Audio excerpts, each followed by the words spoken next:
শোনেন, ওইখানে মানুষজন ক্ষুব্ধ ছিল, এরকম একটা ঘটনা দেখার পর মানুষের মনে ক্ষোভ, অনেক প্রশ্ন থাকাই স্বাভাবিক।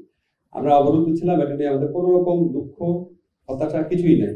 আমরা সর্বান্তকরণে চেয়েছি আমাদের ওখান থেকে চলে আসার ক্ষেত্রে কোনো রকম যেন শক্তি প্রয়োগ না হয়। এবং আপনি একটা জিনিস আপনাদের জানিয়ে রাখি, মাইলস্টোন স্কুলের যারা ছাত্র তাদের কিন্তু আমাদের প্রতি কোনো ক্ষোভ ছিল না। আমরা যখন প্রথমবার বেরোবার চেষ্টা করেছি, মাইলস্টোন স্কুলে 2টা ছাত্র আমার সাথে গাড়িতে বসেছিল, স্যার আমরা থাকবো আপনাদের সাথে। So nice of them. Milestone স্কুলের ছাত্র, তারপর ওখানে যারা অভিভাবক ছিলেন, কর্মচারী কর্মকর্তা, ওনারা আমাদেরকে মানে সর্বতভাবে আমাদেরকে সহযোগিতা করেছেন।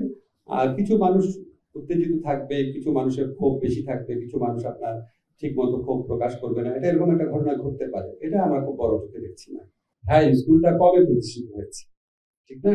এখন আপনি বলেন, আমরা যেভাবে অপরিকল্পিত নগরায়ন করেছি, এই অপরিকল্পিত নগরায়নের তো কোনো রকম পার্ট আমাদের, কোনো রকম দায় আমাদের এই অন্তর্বর্তীকালীন সরকারের নাই।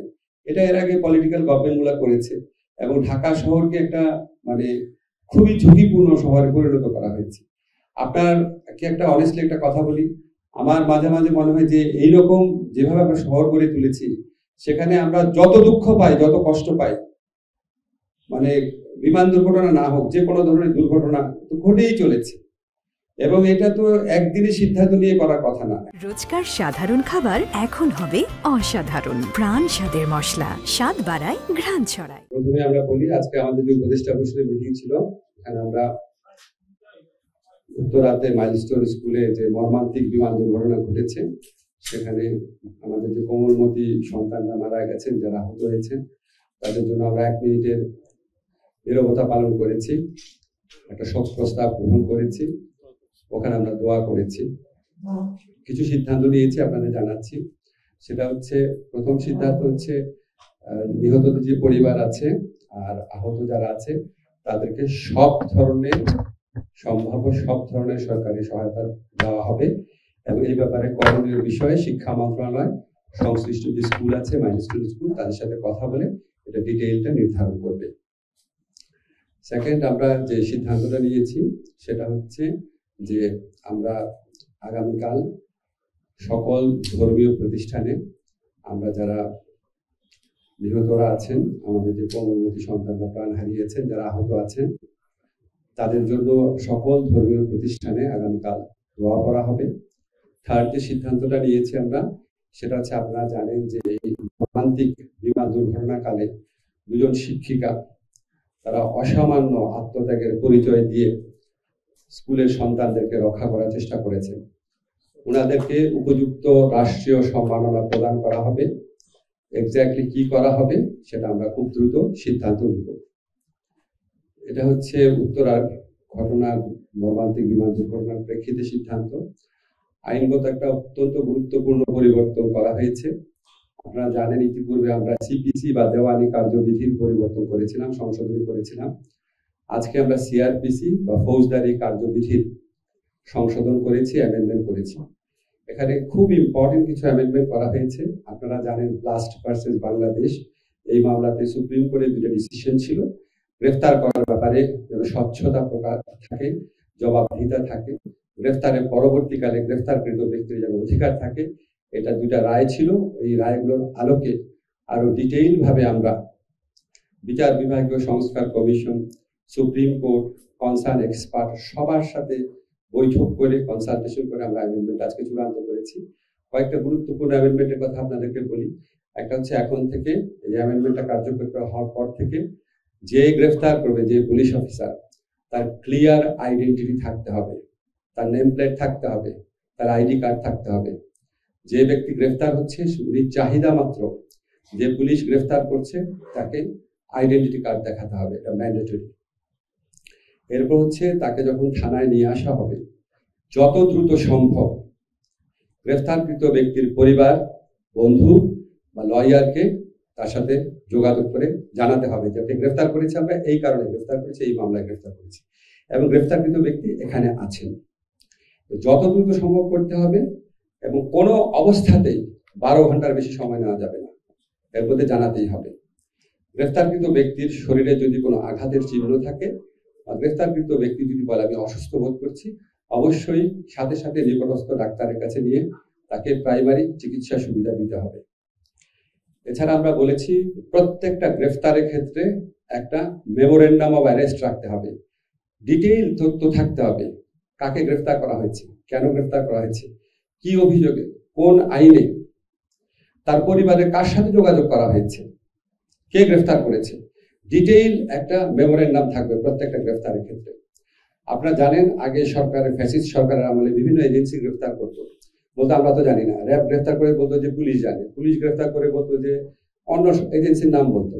তা আমরা আইনে বলেছি যেই সংস্থায় গ্রেফতার করুক তাদের কনসার্ন অফিসে গ্রেফতারকৃত ব্যক্তি কেন গ্রেফতার করেছে, কোন আইনে গ্রেফতার করেছে, 12 ঘন্টার মধ্যে কার সাথে যোগাযোগ করেছে, সমস্ত তথ্য সেখানে থাকতে হবে। ধরেন যদি এসবি গ্রেফতার করে এসবির এখানে থাকতে হবে, এবং সাথে সাথে সেটা সংশ্লিষ্ট কনসার্ন পুলিশের থানাতে পাঠিয়ে দিতে হবে। আর আমরা বলেছি নিয়মিতভাবে প্রত্যেক থানায়, জেলা সুপারের কার্যালয়ে, পুলিশ হেডকোয়ার্টারে গ্রেফতারকৃত ব্যক্তিদের তালিকা থাকবে, কাকে গ্রেফতার করা হলো, কত তারিখে, কি আইনে গ্রেফতার করা হয়েছে, সে এখন কোথায় আছে, এটা তালিকা থাকতে হবে। এগুলি সব ম্যান্ডেটরি। আপনারা জানেন সন্দেহের অবকাশে 54-এ ইচ্ছা মতো গ্রেফতার করা হতো, সেখানে আমরা উল্লেখযোগ্য পরিবর্তন এনেছি। আমরা বলেছি যে আপনি যদি সন্দেহের অভিযোগে গ্রেফতার করেন, আপনাকে পুলিশকে যে গ্রেফতার করবে তাকে নিশ্চিত হতে হবে যে আমি এই লোককে গ্রেফতার করেছি, আমার সামনে অপরাধটা ঘটেছে এবং আমার বিশ্বাস করার কারণ আছে যে উনি অপরাধটা ঘটিয়েছেন, এবং সেটা তাকে লিখিতভাবে এক্সপ্লেইন করতে হবে কেন সে 54-এ গ্রেফতার করলো, এবং এখানে ক্যাটাগরিক্যালি বলতে হবে কেন তার মনে হলো যে এই লোকটাই অপরাধটা করেছে। সেটা হচ্ছে কগনিজেবল অফেন্সের ক্ষেত্রে। নন কগনিজেবল অফেন্স বা আরেকটু লেসার অপরাধ, 7 বছরের নিচে যে অপরাধ, সেখানে এটা তো করতে হবেই, প্লাস একই সাথে তাকে সন্তুষ্ট হতে হবে যে আমি যদি গ্রেফতার না করি লোকটা পালিয়ে যেতে পারে। এই দুইটা কন্ডিশন ফুলফিল হলে 54-এর আন্ডারে গ্রেফতার করতে পারবে। তারপর আমরা যে আইন করেছি সেখানে আপনার অনলাইন বেল বন্ড সাবমিশনের বিধান আছে, তারপর ডিজিটালি সামন দেওয়া যাবে, ডিজিটালি ওয়ারেন্ট দেওয়া যাবে এডিশনাল মেজার্স হিসাবে। এছাড়া আমরা বিচারিক যে তদারকি যে কোনো গ্রেফতারের ক্ষেত্রে সেটা আরো স্ট্রং করেছি। আমরা মনে করি ইনশাআল্লাহ এই আইন যদি সঠিকভাবে প্রতিপালন করা যায় তাহলে ইচ্ছা মতো যে গ্রেফতার, মানুষকে হয়রানি, গ্রেফতার করে অস্বীকার করা, মানুষকে গুম করা, সেগুলি বন্ধের ক্ষেত্রে এটা একটা বিরাট যুগান্তকারী ভূমিকা রাখবে। আমাদের কিন্তু যুগের পর যুগ যাবৎ স্থানীয় সরকার নির্বাচন কিন্তু দলীয় মার্কাতে হতো না, হ্যাঁ, ব্যক্তিগতভাবে প্রতিযোগিতা হতো। বিগত সরকারের আমলে স্থানীয় সরকার প্রতিষ্ঠানগুলোকে দলীয়করণ করার জন্য ভুয়া নির্বাচনের মাধ্যমে দলীয়করণ করার পদক্ষেপ হিসাবে আইনগত পরিবর্তনটা করা হয়েছিল। আমরা আগের অবস্থায় ফিরে যাচ্ছি, এখন থেকে তো দলীয় প্রতীকে কোনো স্থানীয় নির্বাচন হবে না। আমরা ILO দুটা ইম্পর্টেন্ট কনভেনশন আছে কর্মক্ষেত্রে হয়রানি এবং সহিংসতা রোধ করার জন্য, ওই দুটা কনভেনশনের স্টেট পার্টি হওয়ার বা পক্ষ হওয়ার সিদ্ধান্ত আজকে গ্রহণ করা হয়েছে। এটা করা হলে বিশেষ করে কর্মক্ষেত্রে নারীদের নিরাপত্তা অনেক বেশি বৃদ্ধি পাবে বলে আমরা বিশ্বাস করি। 24 ঘন্টার মধ্যে আদালতে হাজির করার বিধান তো থাকছে, সংবিধানে এটা আছে, বা কতক্ষণের মধ্যে পরিবার পরিজনকে বা লয়ারকে জানাতে হবে বা গ্রেফতারের কারণ জানাতে হবে, এটা সংবিধানে সুস্পষ্টভাবে ছিল না। এটাই আমরা সুস্পষ্ট করেছি, গ্রেফতারের কারণ সাথে সাথে জানাতে হবে, সাথে সাথে। আর গ্রেফতারকৃত ব্যক্তির পরিবার, বন্ধু বান্ধব বা লয়ারের সাথে যোগাযোগ করতে হবে 12 ঘন্টার মধ্যে, যত তাড়াতাড়ি সম্ভব 12 ঘন্টার মধ্যে।